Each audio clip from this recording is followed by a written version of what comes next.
Praise the Lord. Magandang umaga po sa ating lahat. And welcome sa ating pananambahan ngayong umaga. And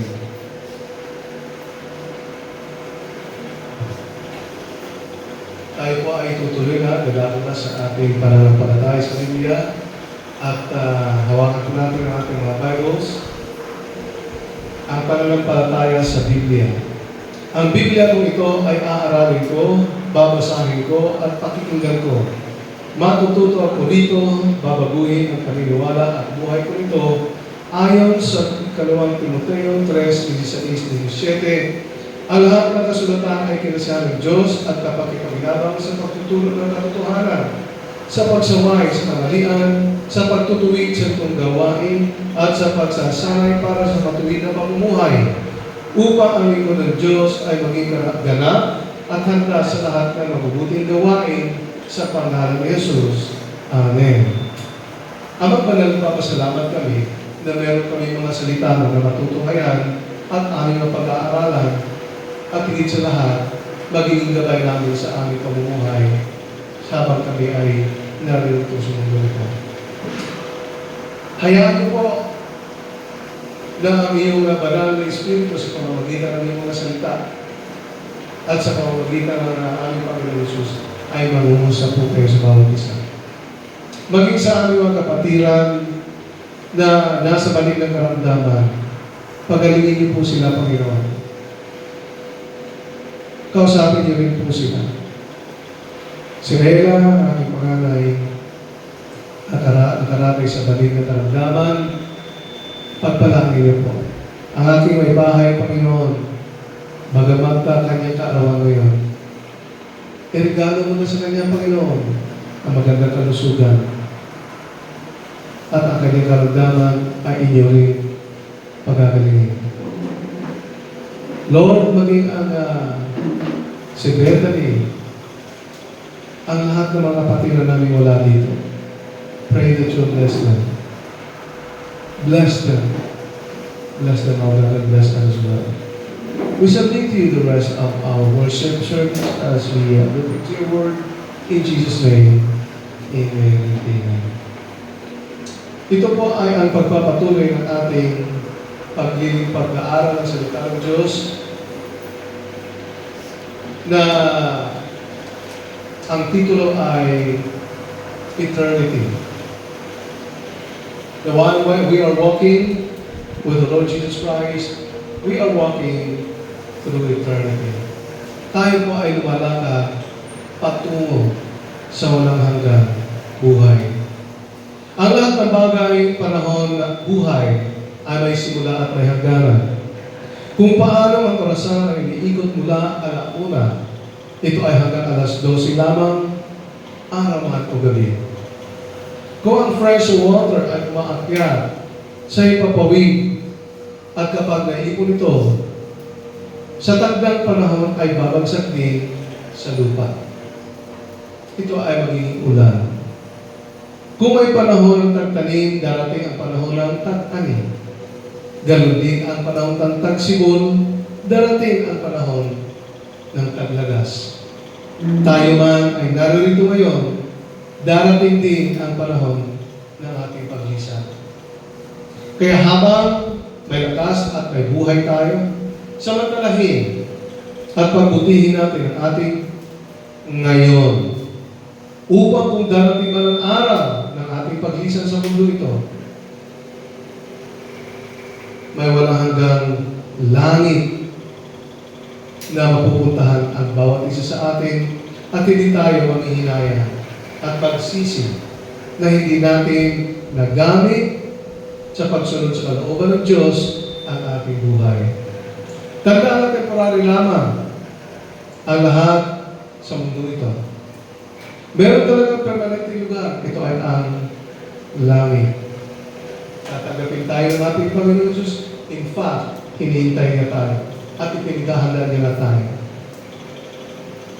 Ang tawag dito ay eternity o walang hanggang buhay, kung saan ito din ang ating ipagpapatuloy na pag-aaral.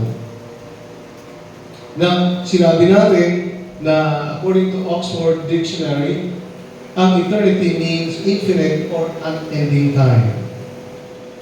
Sa theology naman, ang eternity ay ibig sabihin, endless life after death. So meaning to say, we are talking about the endless life after we die. So there is indeed life after death. Or there is life when Jesus comes for the second time around. So those who are alive na madadata ng Panginoon sa Kristo ay hindi na sila mamamatay. Babaguhin na lang ang kanilang katawan. Papalitan na ito ng tinatawag na glorified body. No?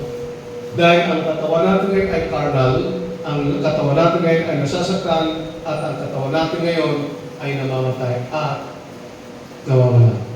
Pero pagdating ng panahon, mamatay man tayo, may pag-asa tayo. Meron tayong assurance sa Panginoon, pangako ng Panginoon na tayo'y bubuhay at mabubuhay tayong muli. At ang pagkabuhay natin ay hanggang sa walang hangganan. That is if we believe on the Lord Jesus Christ. That is why we have believed and accepted the Lord Jesus Christ as our Lord and Savior. In Matthew chapter 6, verses 19 to 21, babasahin ko muli ito para sa ating pag-recap, pagsisimula. Do not store up, verses 19 to 21, Matthew 6, do not store up for yourselves treasures on earth, where moth and vermin destroy, and where thieves break in and steal.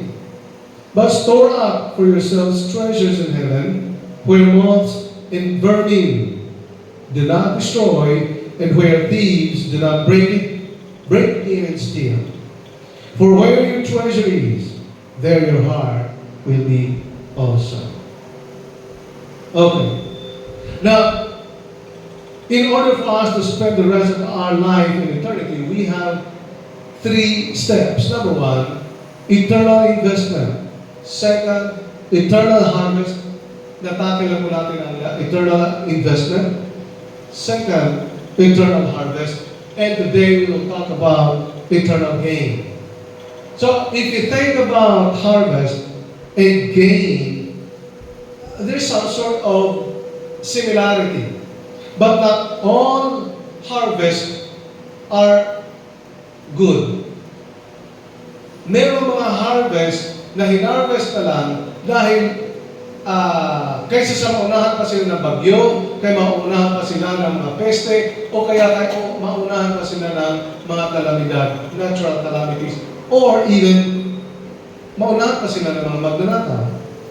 And so, the harvest that we should have ay dapat nanggagaling na gugat ito sa magandang investment, sa magandang pamumuhunan, sa magandang faithfulness sa Panginoon, sa magandang pag-aalaga ng ating pananampalataya, then we can have a good harvest in eternity. Followed by, ibig sabihin ko, makapag-harvest tayo, makakaani tayo, makakarating tayo sa lugar na kung saan inihanda ng Panginoon, that is going to be our full gain. There are people na hanggang dito lang ang kanilang harvest, hanggang dito lang ang kanilang alam, hanggang dito lang ang kanilang pananaw, hanggang dito lang sa mundo ito ang kanilang iniisip. And that for them is already a harvest. But that's not the harvest that the Lord Jesus Christ would like us to have. God wants us to have an eternal harvest, a good harvest of faith, of faithfulness in the Lord. When we are alive or we are in heaven, we are going to have a good harvest, get good harvest. The product of our faithfulness of the Lord, the product of our faith, the product of the Word of God, the effect of the Word of God in our lives, that's going to be the most important harvest that we can ever have from God, even while we are here on earth. And then comes the eternal gain. If we have put in good investment, if we have harvested good from the good products, from the good seed that we have sown, no? Then that would be gain. No? Eternal investment. Yan yung sinabi, babalikan lang natin sandali. Do not store up for yourselves treasures on earth, where moths and vermin destroy, and where thieves break in and steal. Okay, eternal investment. Kaya sinabi, huwag kayo mag-imbak ng treasures here on earth. Ibig sabihin, pwede naman tayo mag-impok.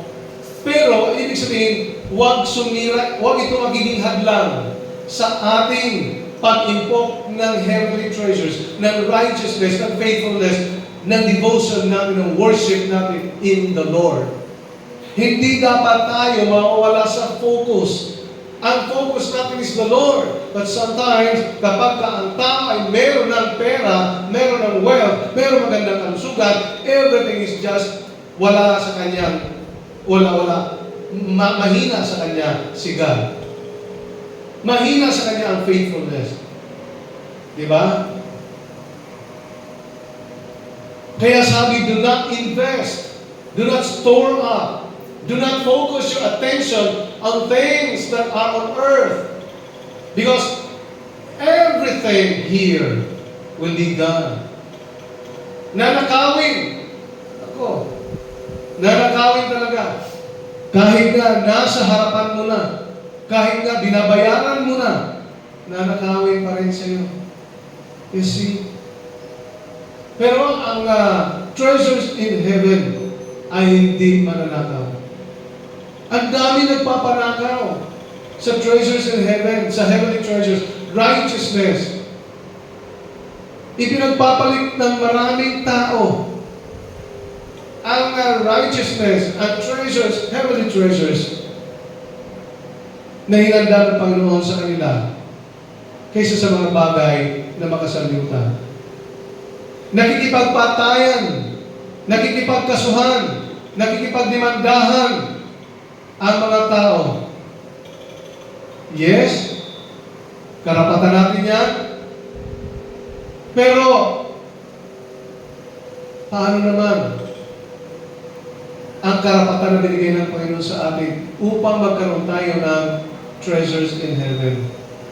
Kung isang yung karapatan natin, yung investment natin, yung faithfulness natin sa Panginoon, yung devotion natin sa Panginoon, yung worship natin sa Panginoon, yung faith natin sa Panginoon, we just neglect them. We just treat them like second, third, fourth priority. Or okay lang, parang okay lang, kung sisimba ko, okay lang, kung hindi ako magsisimba, mas okay. Parang gano'n. Now, hindi natin maramdaman ito ngayon. Katulad ng isang sakit na hindi natin nararamdaman kapag maganda ang ating kalusugan. Katulad ng gutom na hindi natin nararamdaman kapag may pagkain tayo. Pero pag wala na tayong pagkain at wala tayong source,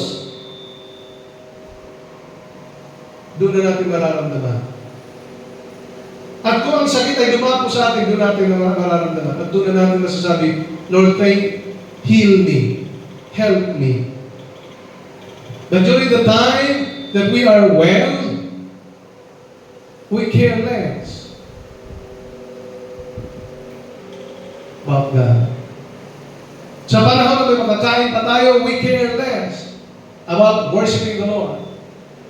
Sa panahon na may matutulungan tayo, may matitirhan tayo, we care less about God.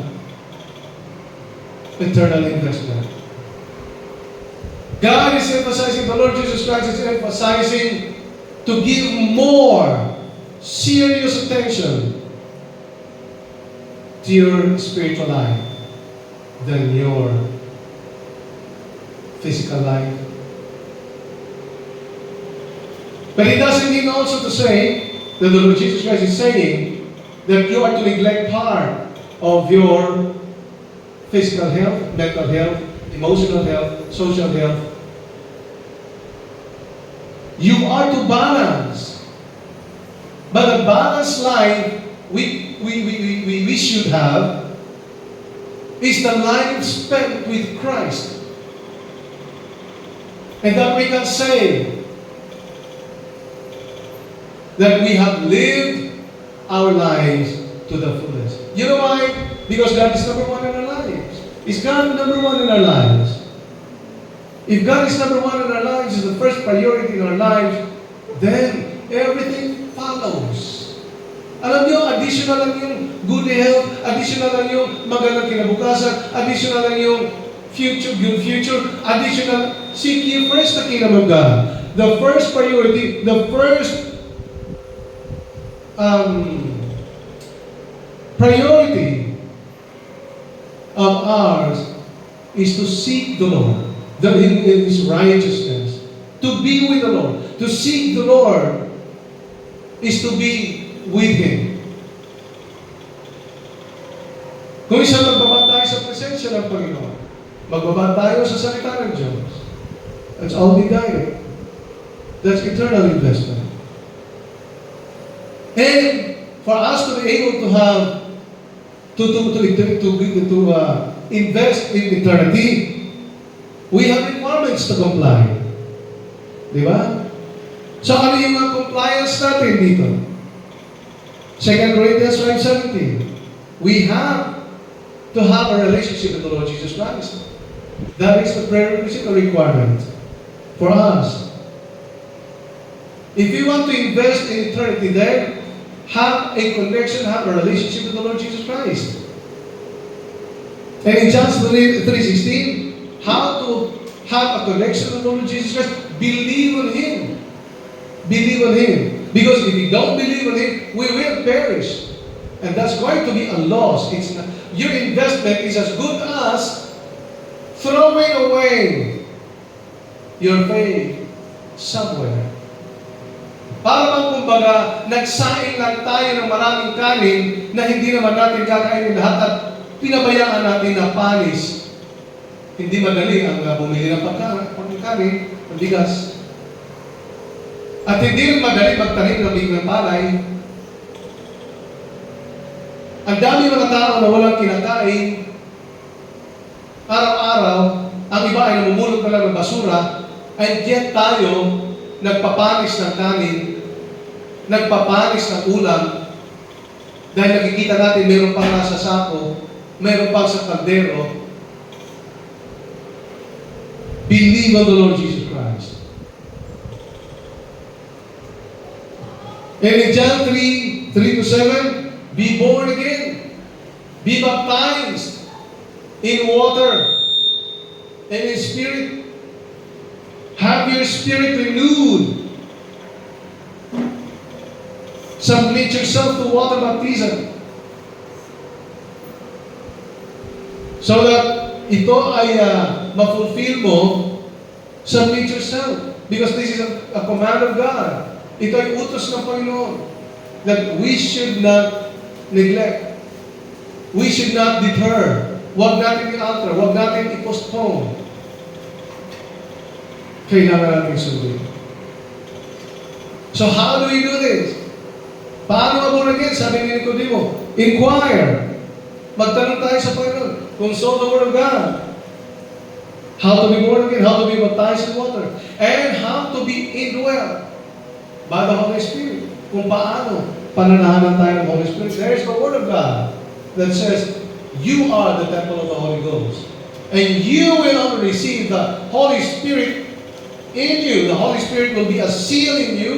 He will be living within you if you will accept the Lord Jesus Christ. Yes. And then, John 1:12, receive Him so that we can be called children of God. Our record in heaven will be legitimate. We are legitimate children of God by way of receiving the Lord Jesus Christ into our lives as personal Lord and Savior. And in Acts chapter 3, verses 19 to 26, we have to repent. We have to repent of our sins. Repentance is actually confessing your sins and not doing it anymore. That's repentance. Because if you repent and you sin again the same, especially sin, then you are not repenting truly. Repentance. So these are the things that we need to comply in order for us to get the contract of eternal investment. So having an agreement with the Lord, in John 14:6, Jesus answered, I am the way, the truth, and the life. Jesus offers Himself to be your way, to be our way towards God. He offered Himself to be our life. If we accept Him, we will have eternal life. And Jesus Christ Himself also offered Himself. I am the way, the truth, the truth. So learn from Him. Because we cannot come to God if we do not know Christ. There are many people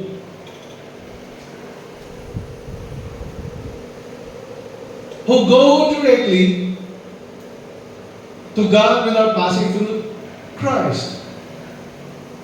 And that, I think, is not the right way to do it. In John 14:3, ito 14:3 to 10, and if we go, sabi ni Jesus, ako ay maghahanda, ipaghahanda ko kayo ng lugar sa langit, sa aking Ama. Upang kung nasaan ako, ay naroon din kayo. What a privilege. What a privilege to be prepared by the Son of God Himself. A place we don't deserve. But on the account of what Jesus did on the cross, His righteousness was counted or accounted on our behalf by God as our righteousness. So Jesus Christ in us, our righteousness before the Lord. Without Jesus Christ in our lives, we are not righteous. And therefore, there's no righteous, there's no unrighteous that can go to the Father. In Isaiah 43:2, when you pass through the waters, you will not drown. And even when you pass through the fire, you will not be burned. Diba? So God assures that no harm can come near us. So, if we are with the Lord. Ibig sabihin, we are so secure, we are so sheltered. Then, keep our agreement, our vow to the Lord. Lord, I will be faithful to you. Help me to be faithful. I do not know how. But the Lord says, I have my word.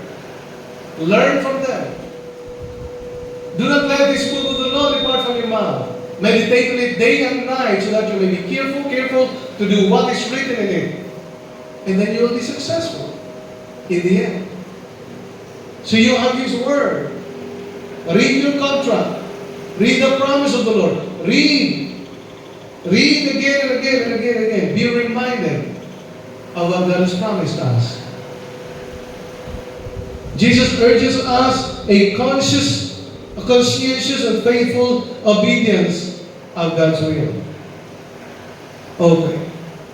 In John 14:15, 4 to 11, remain in Jesus, abide in Jesus, bear fruit for Jesus, the fruit of righteousness, the fruit of joy, and everything, fruit of the Spirit. Keep His word. Okay. So, Christians should be mindful and conscious of their eternal investment. They should refrain from neglecting from being unfaithful, from being uncomplacent about their eternal investment. Because if we do, then we might lose the good harvest. We might think that we have a good harvest, but the harvest that we get is not good. Diba? So seek God. Seek God. Know God. Obey God. And the second thing that we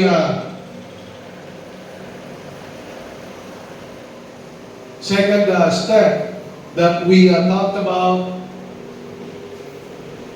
eternity or eternal life. Having an eternal life is eternal harvest.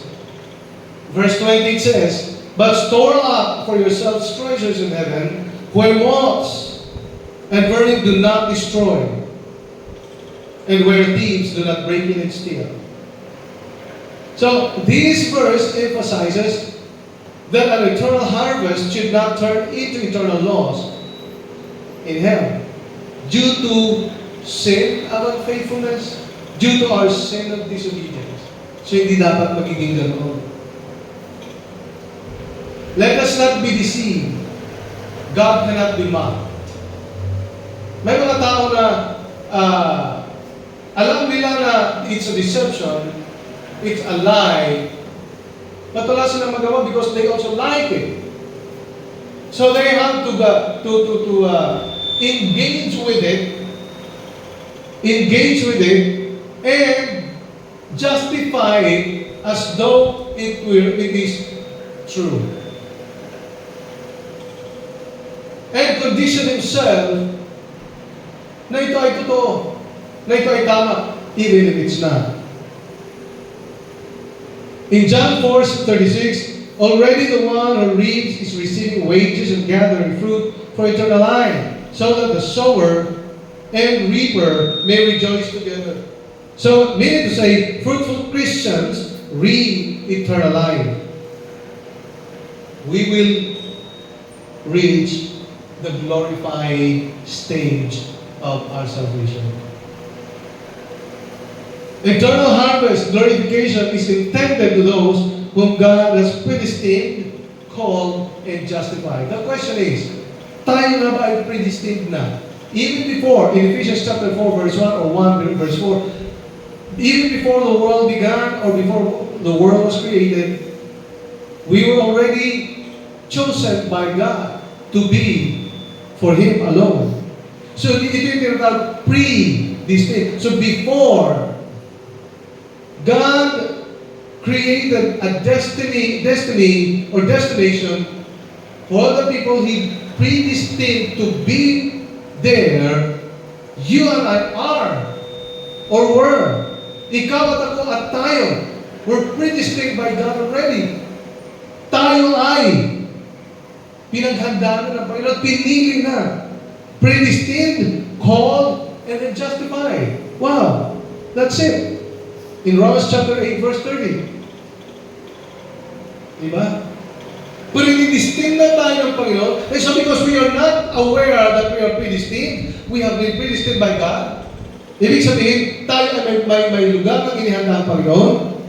Tinawag na tayo dahil hindi natin alam eh. And so we are here.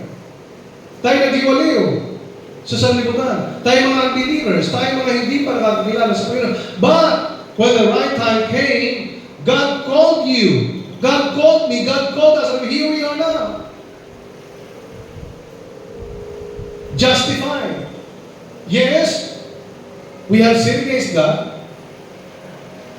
But what Jesus did on the cross justified us that we are indeed the people whom God had predestined even before the world was created.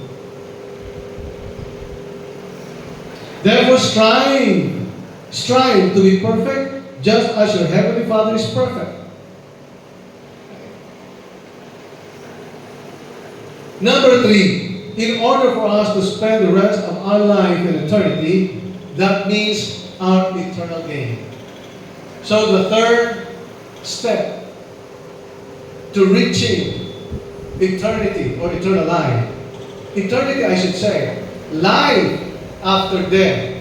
I mean, we have already received eternal life by faith when we receive the Lord Jesus Christ, and that is our gain. But remember to hold on to that. Kailangan natin pangahawakan yan. Kailangan natin i-continue yan. Di ba? Any relationship that is broken, ay hindi yan magpapatuloy. Hindi strong. Hindi magpapatuloy, mabibreak yan. So make our relationship with the Lord strong. And we cannot make it strong by ourselves. We only have a strong relationship with the Lord by having faith on Him, by consulting His Word, by reading the Word of God, and coming to the worship services and hearing the Word of God. Because it is through hearing that we can grow in faith. As it said, faith comes by hearing, and hearing by the Word of God. It also said that for it is impossible to please God without faith. If we lack faith, if we don't have faith, then we will not gain eternal life. We will never have life after death. We might have just accepted the Lord Jesus Christ, and that's just fine. Pero kung hindi tayo magpapatuloy, then I think that is tantamount to a broken relationship. That is tantamount to a separation between two related individuals, just like you and me. Now, I believe that salvation is a gift, and it is not, it can never be taken away from us. But, pwede pa rin talaga ng tao bitawan, piliin ang maging unfaithful. I'd like to remind us all that the eternal gain that we have ever had nung tinanggap natin si Jesus Christ. I-continue na lang natin. I-continue natin. Continue natin. It says, for where your treasure is, there your heart will be also. After we have received the Lord Jesus Christ as Lord and Savior, our heart was attuned to God through Him. And that's how the Holy Spirit is living within us. And we became the temple of the Holy Ghost. So, we are looking towards the heavenly treasures, the righteousness of God. The harvest does not give a farmer a profit or gain. Does not always, no? The harvest does not always give a farmer a profit or gain. Okay. Paano kung tayo ay naglilingkod sa Panginoon ngayon? But in the end, we end up like Judas Iscariot. Now, hindi siguro tayo magnanakaw ng pera, hindi natin ibebenta, hindi tayo magtataksip kay Jesus. Pero in a way, nagtataksip, unfaithful tayo sa Panginoon in many ways. So, baka matulad tayo kay Ananias, kay Sapphira, kanino pa? Kay Lucifer, kanino pa? Kay Judas Iscariot.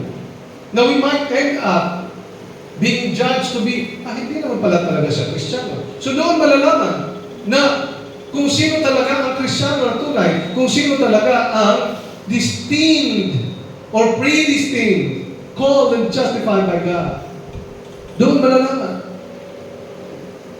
But then again, as we have believed on the Lord Jesus Christ, as we have cast our faith unto the Lord Jesus Christ by accepting Him as Lord and Savior once in our life, and submitted to water baptism, coming to the church for worship service, hearing the messages, and perhaps doing what we heard, and outdoing sometimes what we have heard depends on us. I'd like us to be reminded that we have already gained the eternity through the Lord Jesus Christ. Let us not give up that gain. Huwag natin pabayaan. Sayang. The good thing that we have, the good thing that we got from God, huwag natin hayaan na masasayang. If man's treasures in this world is in this world, there his heart will be. Kung nasaan ang treasure, saan ba ang pinakamahal mo? Andun yung heart mo. Kung mahal mo si God, then nakatuon tayo sa mga makalangit na mga bagay. Kung ang ating heart, kung ang ating ang mahal natin, ay yung kung ano yung mga narito sa mundo ito, then it's likely also to feel the same way. To be connected to the things of this world. But looking beyond the worldly things, which I believe God gave us all these things because we need them, kailangan siguro natin, mga kapatid, we will do everything in our capacity to grab it by all means. To continue being faithful by all means. Nakakaawa lang kasi ang mga tao na after they have known the Lord Jesus Christ, they remain unfaithful to Him. They remain covetous. Sabi ng Exodus chapter 20 verse 17, thou shalt not covet thy neighbor's wife. Alam mo kung anong ibig sabihin nito? Thou shalt not. You shall not have to covet your neighbor's wife. Hindi lang ibig sabihin na huwag mong agawin ang asawa ng iyong kapitbahay. Kundi ang nangangahulugan ganito that forbid all inordinate manner or desire of having that which will be a gratification to ourselves. Ibig sabihin, thou shalt not covet thy neighbor's wife. Ibig sabihin, hindi lang asawa ng kapitbahay mo ang huwag mong agawin, huwag mong pakialaman. Kundi, i-forbid, layuan mo, iwasan mo, ang mga inordinate, lahat ng inordinate. Ano sabihin inordinate? Disorderly, destructible. Diba? Manner, lahat ng mga pag-uugaling nakakasira ng desire natin to glorify God, to be faithful in the Lord. Yung mga ugali na self-gratifying, self-satisfying. Everything ako ay satisfy ko sa sarili ko. Even if it means breaking the relationship with others. Even if it means breaking the relationship with God. Because of my inordinate or disordered manner, my covetousness. Let us not covet. Let us not be inordinate. Let us not be disorderly people. But let us be the people of God who is the God of order, the God of peace, and not the God of confusion. Actually, this verse also specifically mentions that one should not covet thy neighbor's wife, house, manservant, maidservant, ox, mga gamit, mga hayop, ass, or anything that is thy neighbor's, na kung anong pag-aari ng iba. Alam niyo mga kapatid, nakakalungkot at nakaka-stress. Yung pag-aari mo na, aagawin pa ng iba. O pag-aari ko na, aagawin pa ng iba. O pag-aari mo na, aagawin ko pa. Di ba? Huwag na natin yan gawin. Hindi natin mananakaw ang ating lugar sa langit. Kung ayaw natin pumunta doon sa langit, hanggang dito lang tayo sa church, hanggang dito lang tayo sa San Isidro Heights, hanggang dito lang tayo sa Pilipinas, hanggang dito lang tayo sa buong mundo, paikot-ikot, kawawa tayo. Because we are not just bound, we are not just destined or predestined here on earth. We were predestined, we were called, and we were justified by God for us to get to heaven. Now this person has the tendencies to deceive others in order. Yung covetous na tao, yung covetous, may ang tendencies niya, may tendencies na manloko ng iba at manguha ng hindi kanya. Pero hindi natin makukuha. Hindi ko makukuha ang langit mo, ang lugar mo sa langit. Hindi mo makukuha ang lugar ko sa langit. No one can ever get what God has prepared for you in heaven. Remember that. The place God has prepared for you is for you. And for me, is for me. In the Lord, there is only one sure. When you invest faithfulness, truthfulness, and honesty, that is eternal gain, which is guaranteed of the best return of faithfulness.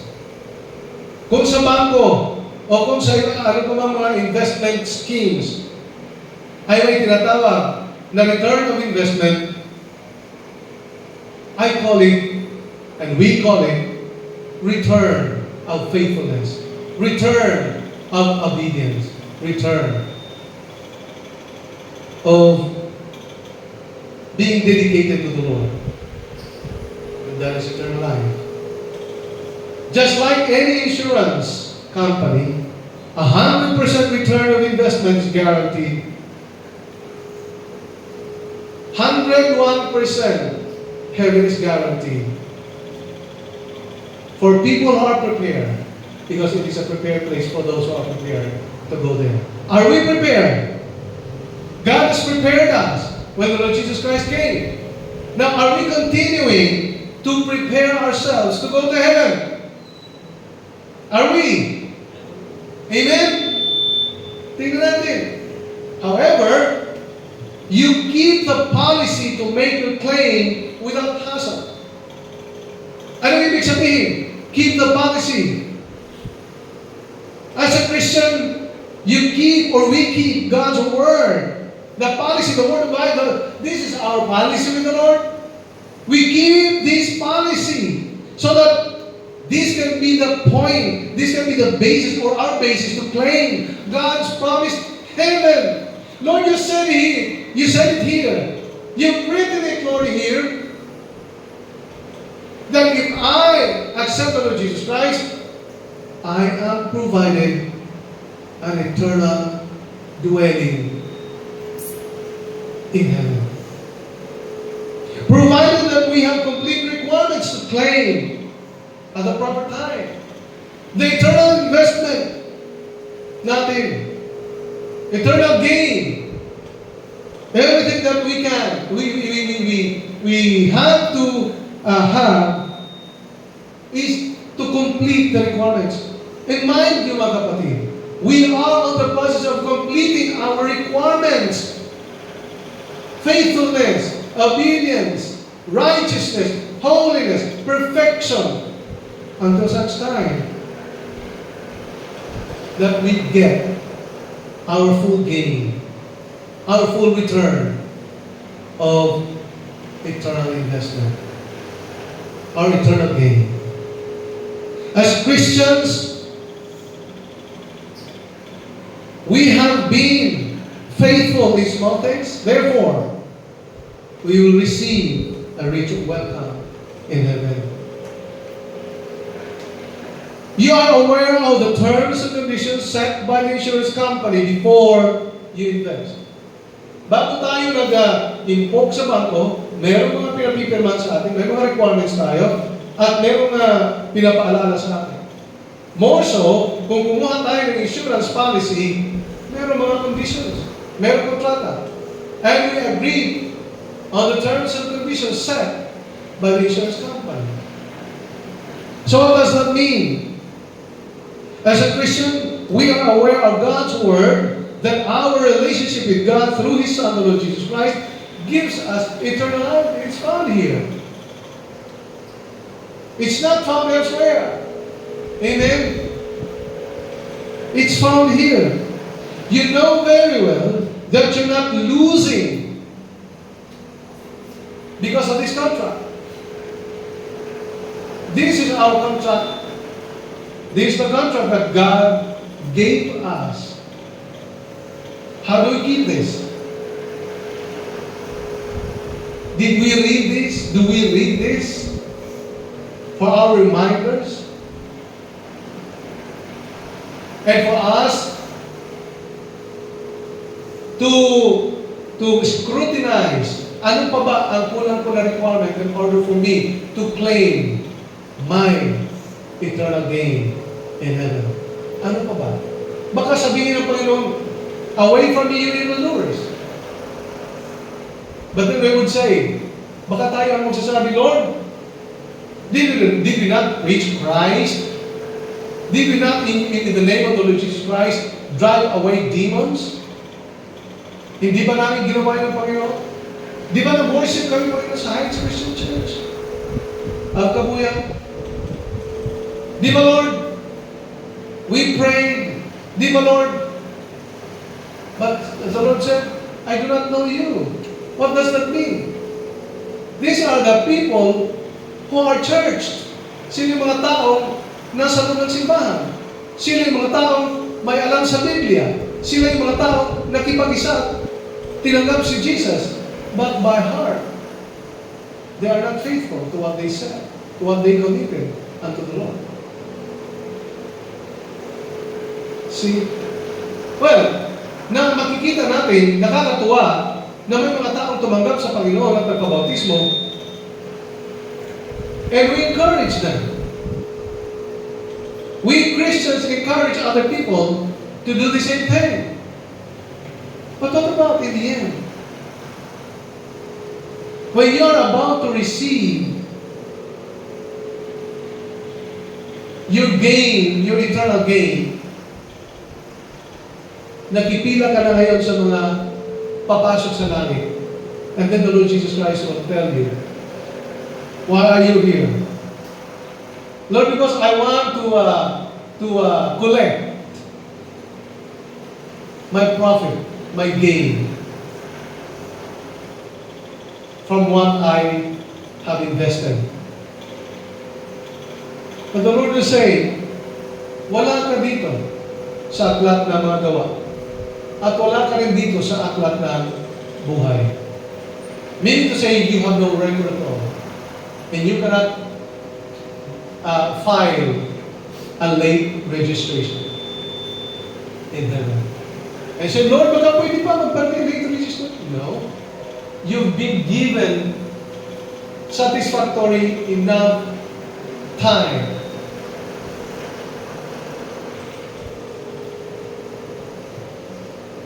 But you fail to comply. Away from me, you're not a true Christian. You have just been among those who are faithful to God. This is not to condemn anyone, but this is to remind everyone to make our election sure. Make our Christian life sure. Make our relationship with God sure. Are we sure we are Christians? Are we sure we will go to heaven? If you are sure, so be it. Show it your action.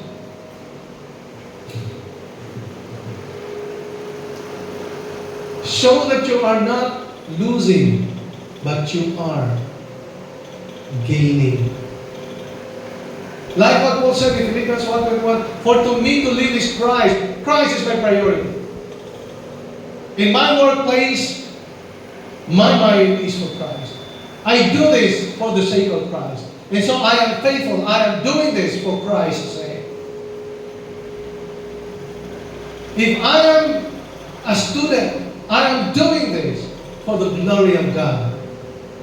If I am eating this food, I am eating this food for the glory of God. To thank God for providing me this and to be grateful.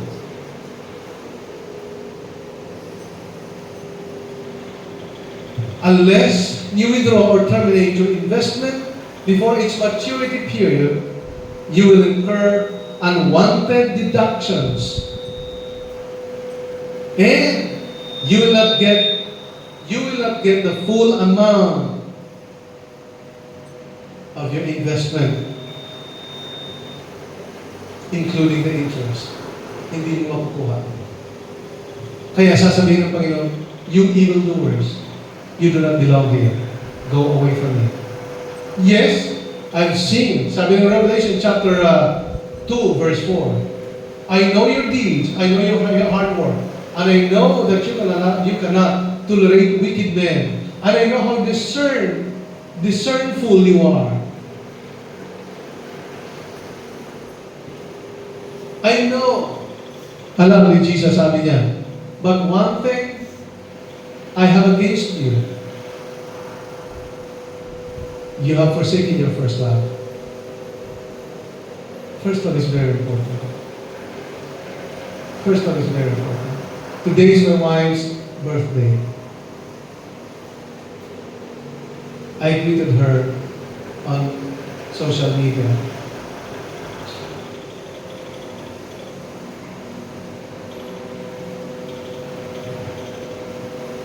And she's not feeling well right now.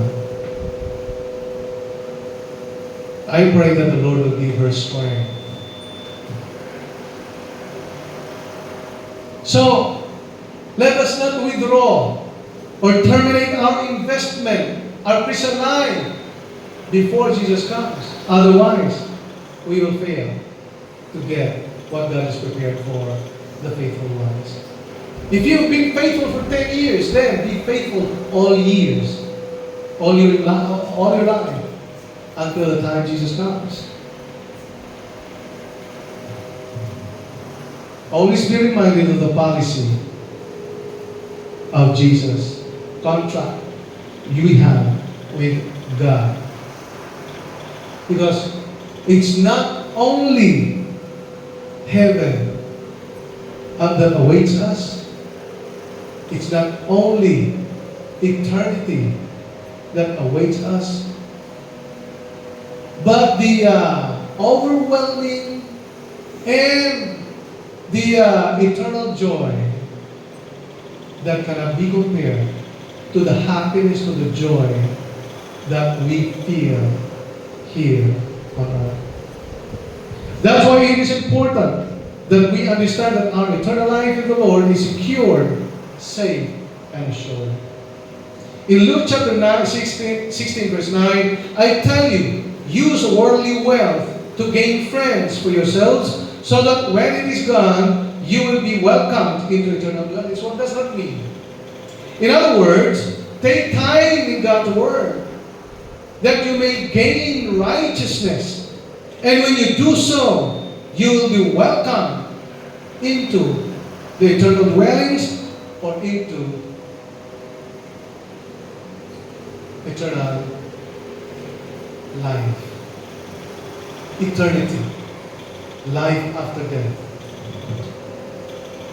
In John 5:24, very truly I tell you, whoever hears my word and believes him who sent me has eternal life and will not be judged, but has crossed over from death to life. What does that mean? Eternal life, which the prerequisite is hear God's word and believe God's word. We can only gain, we can only get our gain, our return of faithfulness, return of investment spiritually or eternally, if we will not terminate or pre-terminate our contract, our Christian life with the Lord. Or we will not backslide. Or we will not say, nakakapagod na maglingkod sa Panginoon. I've been serving the Lord all along. And now it's my time to live my life away from God because I haven't seen God yet. There are people like that.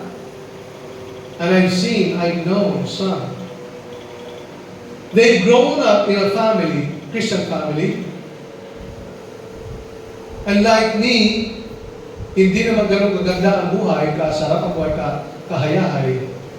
We experienced all kinds of hardships and difficulties in life, but we went through all those hardships and just cling and just be faithful in the Lord. And until now, God is still good in us. There are children, there are people in the family, in some families, members of certain family, na humiwalay na sa Panginoon. Dahil hindi niya makita ang kabutihan ng Panginoon sa buhay niya. Bakit daw sa simulang pagkabata hanggang sa pagtanda niya, puro na lang hirap. So, kinunclude niya that there's no God. So, gagawa na ako ng hakbang ko para umangat-angat ang buhay ko kaysa dati. Alam mo, hindi naintindihan ng tao. Si Jesus Christ nga,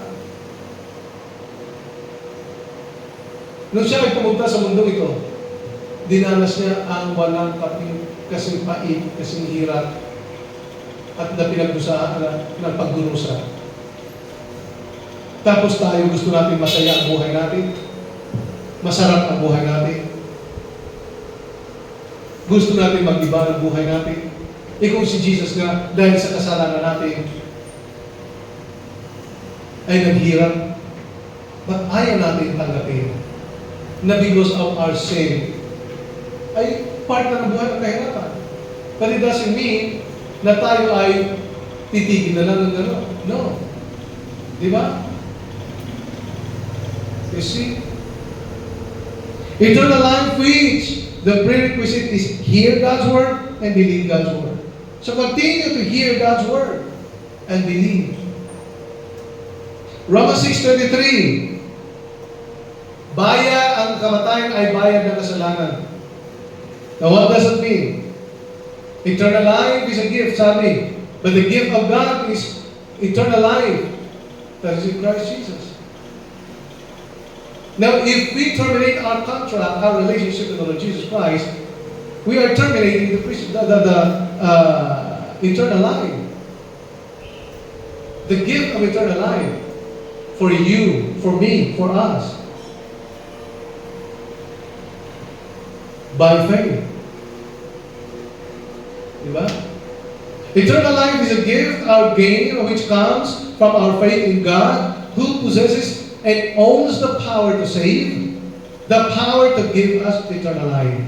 While those who invest in sin will likewise harvest loss or death or defeat. Therefore, let the wicked forsake his ways, return to the Lord, so that the Lord will have mercy on him and will forgive his sins. That is in Isaiah chapter 55, verse 7. Those who believe on the Lord Jesus Christ, keep believing, keep obeying, keep abiding. Remember that eternity or eternal life is enforceable, has been enforced, and still will be. We just have to go by God's rules. In order for us to spend the rest of our life in eternity, 3 important steps. Number 1, again, eternal investment. What we are doing right now is an eternal investment. Whenever we pray to the Lord, we ask God for protection and everything that every reason we come to God in prayer, we are investing. If we are faithful in everything for God's sake, we are investing for eternity. And then second step, we will have an eternal harvest. Ang harvest na masagana. Hindi yung harvest. Hinarvest natin dahil baka maunahan tayo magnanakaw, baka maunahan tayo ng mga insekto, baka maunahan tayo ng mga kalamidad, o baka maunahan tayo sa kanasilaw. Kundi at the proper time, we will reap what we have sown. We will harvest the plentiful harvest that is being fertilized by faithfulness, by devotion, and by making God the first priority in our lives. Because seeking God finds you in everything that you do, in every good thing that you do. But seek ye first the kingdom of God and His righteousness, and all these things shall be added unto you. And third, eternal gains. Not all harvests are good, and not everyone who thinks they have done something are gaining. Only those who are faithful gains eternity. Like the parable of the talents, whom the Lord gave others with 10, and it gave them 10 more. Others gave them 5, and it gave them 5 more. While the other one was given 1 and gained nothing. So dapat, kung ano man ang meron tayo, bilang mga Kristyano, ay dapat mag-gain for eternity. If you are faithful in the Lord, we will gain eternity. Be sure we have a good harvest and not a failure harvest. Ang failure harvest kasi yung sasabihan ka ng Panginoon, away from me, I don't know you, evildoer ka. Despite your claim that you preach the Word of God, despite your claim that you are faithful in the church, despite our claim that we drive away demons and the demons obey. Eternal gain, like the parable of the young. Let us not refuse. Let us not fail by being unfaithful to get our gain. Sabi ni Peter dito, ni Paul, for to me to live is Christ, and to die is to have to gain eternal life. Life after death.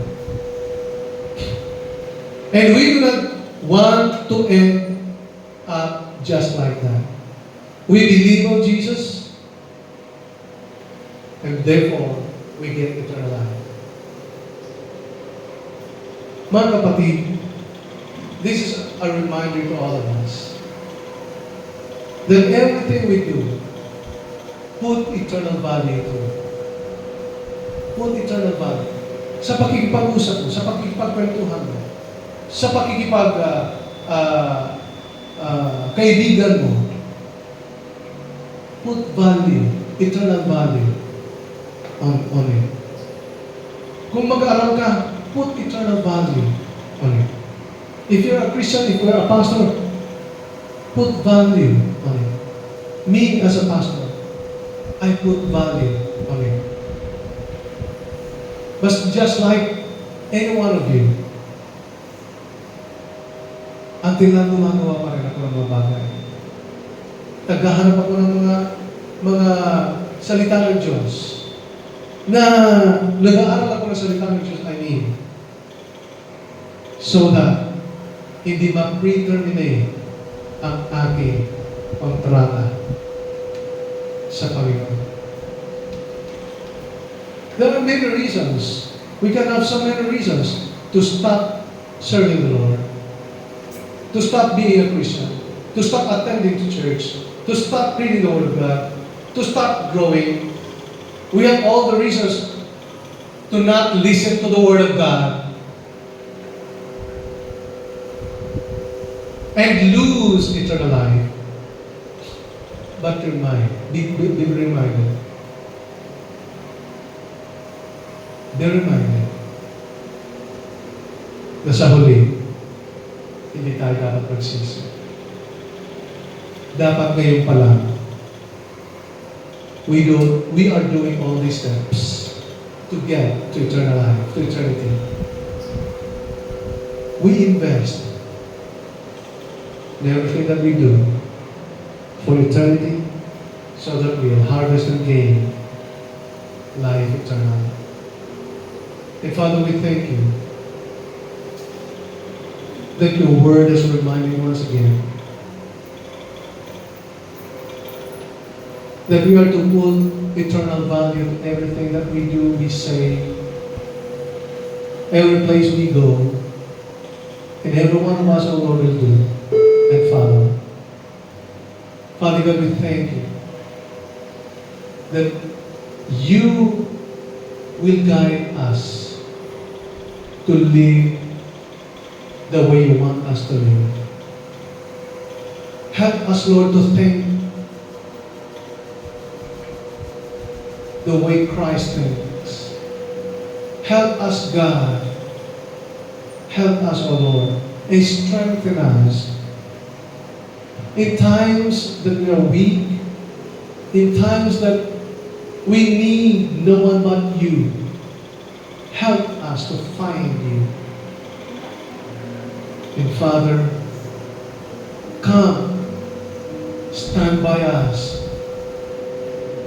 Marami kami pagsubok na kinakaharap. Marami kami kinakaharap ng mga problema, karamdaman, mga alalahanin. Marami panlililang ang kaaway, ang sitwasyon. At marami kami pagkukulang, patawarin mo rin kami. Habang kami ay nagpapatawad sa mga taong nagkasala sa amin. Father, help us, O God, once again, to put eternal value to everything that we say, everything that we think, everything that we do. In Jesus' name, amen.